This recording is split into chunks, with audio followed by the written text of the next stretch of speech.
Welcome to The Torch, a podcast by the Riverside County Office of Education. Hello and welcome. I'm Dominique Samario, the Administrator of Community Engagement and Partnerships at the Riverside County Office of Education. Here on The Torch, our goal is to highlight the issues our families and educators are talking about and explore them with education thought leaders. And if you have read news headlines or been in office discussions or even visited a store within the past few years, you've likely engaged in a discussion about artificial intelligence, or AI. Opinions can be strong, and one thing is certain: this is a new realm, and education is not isolated from the impacts of AI. That's where our guest comes in. I'm very excited to explore this topic with Amanda Corridon, Chief Academic Officer for the Riverside County Office of Education. Her knowledge and expertise, not only on AI itself, but on how it is impacting our schools, is expansive. Amanda, welcome to The Torch. We're so glad to have you on the show. Thank you for having me. I'm honored. So I know we have a lot to discuss about AI, and particularly AI in our schools and education, but I always think it's useful to kind of get a background on our guests. It lays a good foundation for the discussion. So tell me a little bit more about yourself and how you got to this role. Oh, wow. Well, my story is slightly different than most, I'm sure, that have been in education for years. I actually majored in sports medicine. I'm a sports medicine major. I had every intention to go into medical school after I graduated from college. I took a year off to start studying for the medical examinations necessary to get into medical school, and I had a cousin who worked at a high school who kind of encouraged me to substitute teach. She said, the money's good, you get out of school early, you have plenty of time to study. So I jumped in, and by the end of that year, I was offered a position teaching physical education in high school. And so I fell in love with working with kids and with, kind of molding them in some respect. And so I continued to teach for about 7 years. I went into the classroom, I taught science, and I taught AVID. I taught with the AVID program for 2 years, and then decided that I wanted to get into administration. Leadership has always been kind of a thing for me. I really enjoyed leading others, and so I jumped into leadership. I was a high school assistant principal, high school principal, went up to the district level and started working in student services. Did a lot with homeless and foster youth. And so from there, I had an opportunity to follow a superintendent who went to another school district and became his deputy on the operational side of the house. So that was a first for me with business and HR. We had a school police department that I provided oversight for. So all that led me back to Riverside, where I was born and raised. I saw a position and opportunity here at RCOE to jump back into the educational services realm. And so I took it, and I've been here for just over 3 years now, and I completely love it. Well, it sounds like you're always someone who likes to learn new things. Absolutely. And to kind of just dive in wherever, you can be of service, which is really incredible. And I think truly a trend and a theme with so many RCOE employees, which is wonderful. So, Absolutely. And with this, your School of Education and all the work that you're doing as a Chief Academic Officer, your team has had to really tackle a new subject. Yes. Of course, I know you'll probably share some history about this, but AI itself isn't necessarily new. But I think kind of how quickly we're seeing the changes from it is something that's really taken hold lately. Can you give us a little bit of background, like kind of, where are we at right now in terms of AI, and how do we get here? Sure. I think it's important, like you said, to talk about the journey of AI, right? We know it's not new, but one of the things that's fascinating is the rate of adaptation of AI. So for instance, I was reading an article that stated that something like Facebook took 48 months to reach 100 million users, and ChatGPT took just under 2 months. So the rate at adaptation, the rate at which people are utilizing AI has grown exponentially over just the past year even, and it continues to grow at a fast rate. And all we're trying to do is keep up at this point. And so what my team does is we make sure that we stay up on the latest research, on the latest trends, always wanting to be one step ahead of it. Now, as you know, that's difficult when we're talking about students, right? I'm sure you've experienced this with your own children. My children teach me what the latest and greatest things are in education and technology. And so to try to make sure that we're one step ahead of that is difficult at some time, times. And so I think for us, our biggest commitment is to educate people on AI. We know there's a lot of resistance still, a lot of hesitation for educators and even parents to utilize or allow the utilization of AI of the students. And so our biggest commitment is really to provide that education around what it is and what it has the potential to do. I think that as we've learned in the past with things like the calculator, we can't fight it, right? It's anytime new technology is introduced, I think too often we jump to prohibit it or to fight it or to try to look for all the things wrong with it and how, we assume that children are going to use them incorrectly or unethically. And so for us, that education piece is so important, not only to explain to people that AI can be a fabulous thing. It doesn't have to be something that we resist. And how do we incorporate it on a daily basis, not only in the classroom, but in what we do at home? I don't think people realize we utilize AI on a daily basis. And I don't think people realize that with our phones. We have smart TVs, we have Alexa, we have Google Nest. All these things utilize AI, and I think people don't realize that. And we jump to AI is used to cheat, or AI is used to do things illegally or do things that aren't moral or unethical. And so the education piece is so important so that we keep the good things that AI can accomplish at the forefront, especially in the classroom, and really educate teachers how they can utilize it to emphasize the teaching that they do. Not replace, but use it as an add-on to better support the students in the classroom. Oh my gosh. Well, that was an amazing foundation and introduction. And you shared so many things that, I would love to just dive into a little bit more. But truly, what a great background. And I think a couple key things that you said are, we're using it. Our students are certainly using it.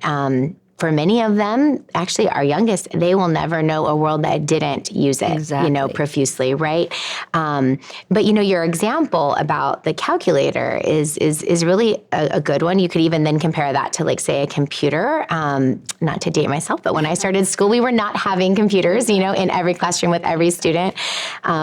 Man, thinking back, that's quite the progression in my life. But now there would be no chance that you would ever tell a student, let's not do that, right? But what you do is you adapt so it's a tool. Absolutely. Right? And so tell us about that kind of thought process where it's a tool to help us use our own thoughts and to achieve more, but not replace or, kind of hinder us in any way as a society. Absolutely. There's so many examples, Dominique, and I'll just use a couple. Let's just take ChatGPT.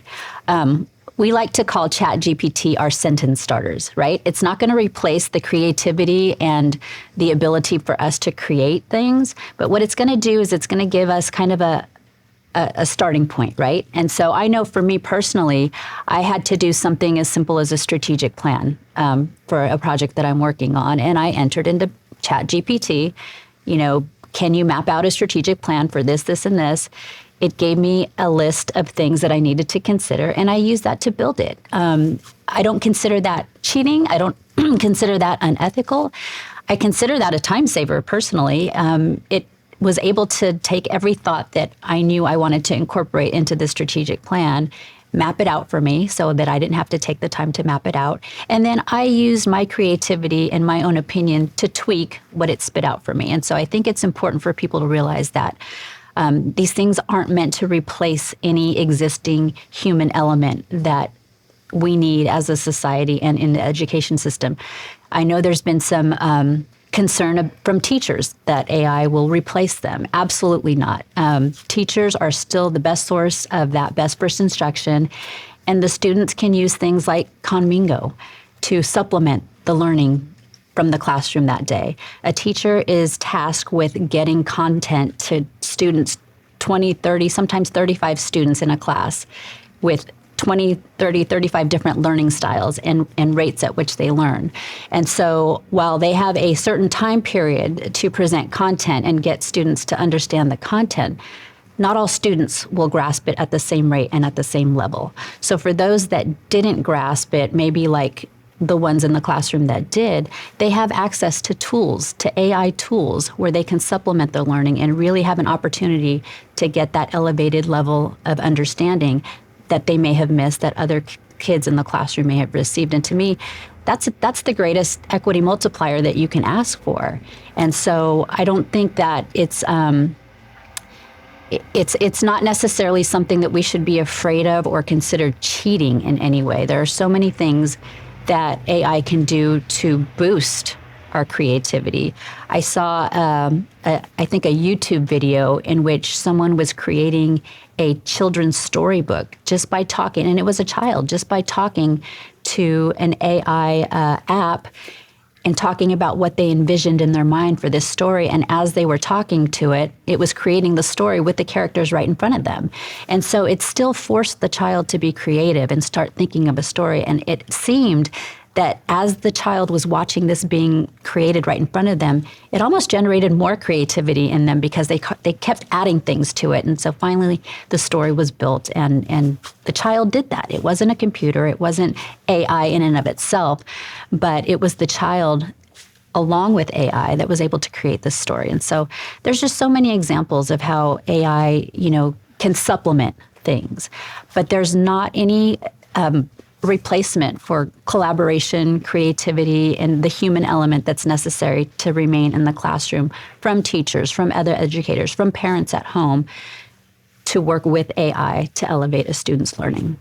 In some ways, it brings these discussions to the forefront, maybe in ways that they weren't happening in the past. And I think that critical thinking and that creativity, they've always been essential, right? And, I remember in generations, actually, in the recent past, where, say you could just search online, right?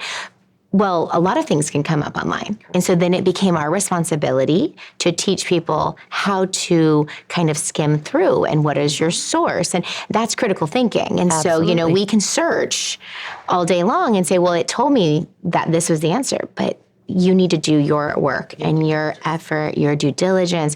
And that's where that personal and that education comes in. It's so critical. Absolutely. Right. And so I think, when we think about that kind of what becomes even more essential for our teachers, something that I think about often in leadership and just, in my role is relationships, is, emotional intelligence. And so do you think that those types of learnings and education become even more essential when we have so much coming in from artificial intelligence? 100%.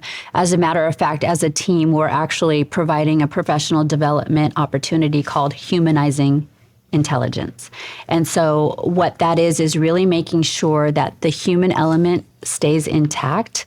You have to be able to still teach students those essential skills of interacting with one another. And the research still says that the science of learning still says that you need that social connection in order to best learn. And so with regards to AI, I think it's important that we realize that it's not a one and done thing. That's why teachers are still so essential in the classroom, and I can't ever see them being replaced by any kind of technology, let alone AI. They're the ones that facilitate that interconnectedness among students, that collaboration, that critical thinking, that social interaction so that students can best learn, right? And so I think, in discussing this with my team, they felt that it was important to bring that element into the learning, into teaching educators, that it still is critical to be able to incorporate the human piece of it into the classroom on a daily basis. And so we have a dear friend of mine, Travis Allen, that's going to come and talk to the team about what human intelligence looks like and how important it is to keep that human element intact if we're going to utilize AI to the fullest advantage.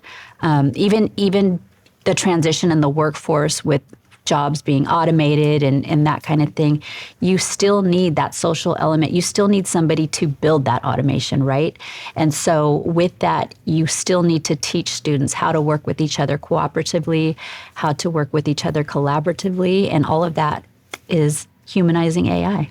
You brought up a great point. We've already been kind of working on this and moving in this direction just with the technology and technological advances. And they often say that the differentiating factor is your ability to relate to people, communicate with people, kind of that concept of being a leader and not a manager. Absolutely. Right? You know, AI might be able to manage some things, but, we need leaders who have unique thoughts and compassion and empathy.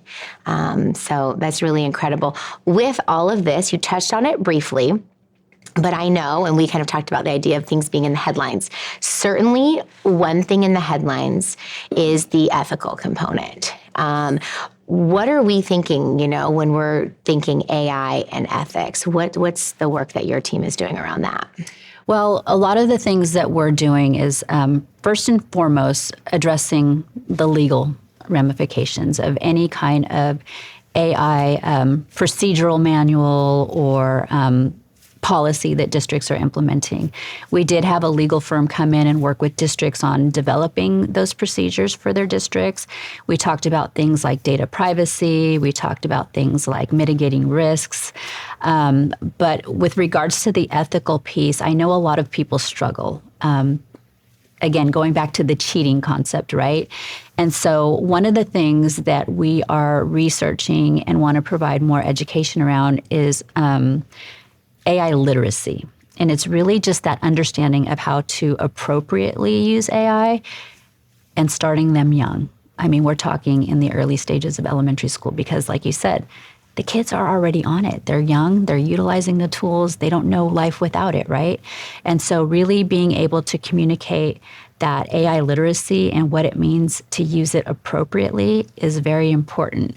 We're going to start working with our family and community engagement team to produce parent presentations on how, as a parent, we can monitor the use of AI in our house, or how we can utilize or help our students to utilize it better and ethically, right? And so that's definitely a concern that we're aware of. That's definitely a concern that we're ready to tackle, and we want to bring everyone in the mix as we build this moving forward, because not only do we want to be able to address concerns, but we want those that have concerns to be at the table to make sure that we're addressing them, that we're educating them, and that we're putting preventative measures in place so that that doesn't happen. Yeah, I love that. Often too, we have incredible leaders here at RCOE, but sometimes if you're not in it and you're not in that seat, you may not have thought of that. And so having their input is only going to make our product and our, efficacy even stronger, right? So it's great to have that two-way communication and not just telling others what we think. But, in that discussion, you talked a lot about what RCOE is doing. We've really been, I'm obviously biased, but I think at the forefront of a lot of this, particularly AI and education. And we're already providing a lot of resources to our districts, to educators really throughout the state. Tell us a little bit about what we've been doing and what we're offering to educators. Sure. Well, we actually launched our first annual AI Summit in the spring, and we had several attendees from across the county and the state attend. That was more focused on providing tools and resources for utilization of AI in the classroom or just anywhere within a district office. Like I mentioned earlier, we did have our legal team come out to work with districts and help them develop processes and policy around the utilization of AI in their districts. Moving forward, we do have our Humanizing AI Summit in October coming up. But more importantly, working with the instruction side of the house, really making sure that beyond providing teachers with the tools that they can use in the classroom, making sure that what we're providing for students prepares them for the jobs of the future. And so indirectly related, right? We're doing things like researching the World Economic Forum Future Jobs Report. We're reading articles from the National Center for Education and the Economy, and they're guiding us to be able to provide the skill set that students will need moving into jobs of the next 5 to 10 years. I don't know if I mentioned this, but it's predicted that within the next 5 to 10 years, 93 million new jobs will be created just because of what AI is producing, and around 85 million jobs will be automated that currently exist will be automated in the next 5 to 10 years. And so not only utilizing or teaching students and teachers how to utilize AI in the classroom, but how to prepare them to have the necessary skills to obtain those jobs in 5 to 10 years. And so those are the conversations that we're having, and that's what's driving the kind of professional development that we're going to be offering in the future. That's really incredible. I mean, that's quite, I know our team is always adapting. Yes. Right? And they're doing that year over year. But this is quite a shift. And I think, and I've heard this before, that what's interesting is it's not just, let's start shifting them to, this field or that field. It's that we don't even know what the field will be. Exactly. Right? Exactly. So that's quite the task. But you feel your team is on it, right? We're on it. We're on it. And it's beyond working with educators now. I mean, we're reaching out to those in industry to give us a little bit more insight of what the expectation is for our students coming out of the K-12 system. It's really impressive. What's been the feedback then from, I know your summits, they're full, you're turning people away, ready to come to the next one type of thing. In general, what's been the feedback from our districts and educators in the region? They've been very appreciative. We've had a lot of positive feedback. I think it's still taking it to that next level. Yes, you came for a day. Yes, we provided you with some professional development on the resources and tools available. But what is that extra support that we can provide as you're trying to execute this in the classroom? Anytime we try something new, it's a little uncomfortable. And too often, I know for me personally, I try something, I fail, I'm not so excited to try it again. But really just messaging that we're here to support implementation and we're here for questions and don't be afraid to fail. It's really pushing educators to be creative in their own classrooms and pushing them a little bit out of their comfort zone to reach out to their students to educate them on tools to use. Because like I said before, chances are they're 2 steps ahead of where we are in this whole realm of AI. And so it's okay to ask students, what are you using right now? Teach me how you use it. And how can I use that to enhance the instruction that I'm providing you on a daily basis? Obviously, the outcome of that discussion is impactful and insightful, but it reminds me too of that's another way to build a relationship with your students, right? And when they feel like they are a valuable part, a necessary part of instruction and of helping an adult, a mentor in their life. What a special bond and really also helpful for our educators. Absolutely, right? Absolutely. So, in speaking of the transition of it in the classroom, time and again, people have a great new concept. They have a great new product, methodology, state mandate. There's a lot that we are asking of our educators. And so just, kind of thinking from a 30,000-foot view, what would you say to our teachers who are like, I get it. I get it. This is here. I get that it's not going to change. But this is a lot. I'm already tasked with so many things, and now I need to stay up to date when things are changing by the second, right? So kind of what would be a thought process or some guidance you would share with them? I think it's important as leaders to meet teachers where they're at. It's the same expectation we have of them with their students, right? And so we have to understand that again, going back to that human element, there's a level of anxiety sometimes that teachers face with anything new, let alone something like AI. That's why I feel it's so important for us to continue the conversation and the education around it. And at the end of the day, give them permission to fail. Give everyone permission to fail with this because this is new to everybody. And so like anything else, once you use it, once you become comfortable with it, it can be life-changing. It's done a lot for me just in my current role with day-to-day tasks. And so I too was a little hesitant. What is this AI thing? I don't know that it can benefit me. I don't want it, looking into my life but it's back to the calculator, back to, smart TVs, cell phones. We can't fight it. We're not going to win. Let's embrace it. Let's integrate it. Let's learn about it and let's utilize it to our advantage. I love that. And I think that's the positive mindset that still acknowledges the challenges, acknowledges the need to grow, and but also that it can be a hopeful thing as well, right? And truly a benefit and a tool. Yes. So I'm always so, honored to work for an organization that thinks about things in such an innovative fashion and wants to be a leader in these topics. So just thank you for sharing all of this information and really laying a foundation for kind of what we're doing and what our educators are doing as well. No, happy to do so. Yeah. And so as we come to a close, we have what we call our fire round, and it's 3 quick questions.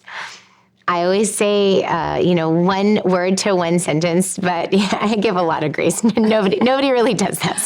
So feel zero pressure about that, right? But the first 2 questions we ask every single guest, but the third one is specific to you, okay? So first one, who was one of your most impactful teachers or educators in your life?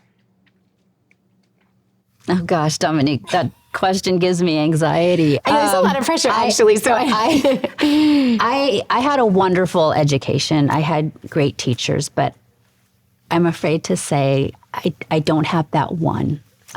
They were all wonderful. Like I said, great experience.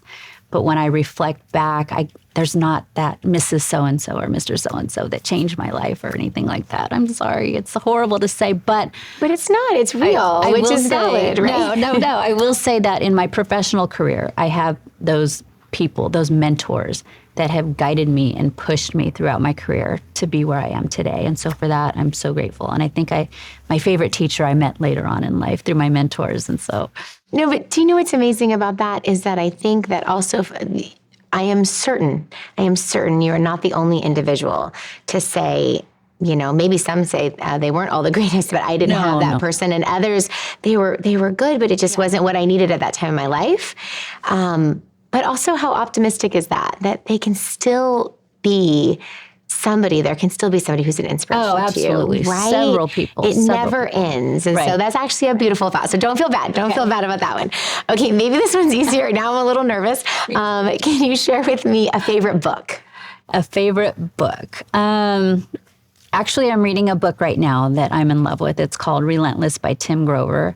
And he is I would say, he deals with a lot of athletes around mental toughness and just being the best you can be. And I think it just resonates with the type of person I am. I'm kind of you fall down, get up, brush yourself off, let's go, keep moving. And so it's resonating with me and just really pushing me to be better. Adding that to the reading list. It sounds like something that I would love. The last question, specific to you, like I mentioned, you shared in the beginning, interesting part about your journey is you weren't necessarily planning on going into education. No. So you had wanted to do sports medicine? I was a sports medicine major. I wanted to go into orthopedics or cardio. Right. And so, I'm guessing you enjoy sports or enjoyed them. Do you have any favorite sports? What's your favorite sport? It could be to watch or play or both. So I'm all over the place. As the mom of 2 boys, a football player and a baseball player, those are my 2 favorite to watch. Good answer. But to play, and this is funny because I don't play often and I'm definitely not good, is golf. I love golf. I love playing. I love the social aspect of it. I love the just the complexity of it and the frustration in playing it, but I'm not good. And I don't get to play as often as I would like, but that's something I'm looking forward to doing later in life. I really enjoy it. I love that. I love golf. I also am a big believer that the worse you are at golf, the more fun it is. Absolutely. That's why I love it. It's like the bar is very low. The bar is very low. So yeah, I think that's great. Well, thank you so much for opening up, and just, your knowledge is so impressive about these very technical topics, but it's your passion that really shines through. And so we're so thankful. I'm so honored to call you a colleague here at the Riverside County Office of Education. And thank you so much for being on the show. Thank you for having me. It was a great time. I appreciate it. And thank you for listening in. The Torch is a monthly series from the Riverside County Office of Education, so make sure to follow us on your favorite streaming platform, including YouTube, Spotify, Apple Podcasts, and more. We are honored to share these important discussions so we can all support our families, teachers, and everyone passionate about delivering the very best for our students.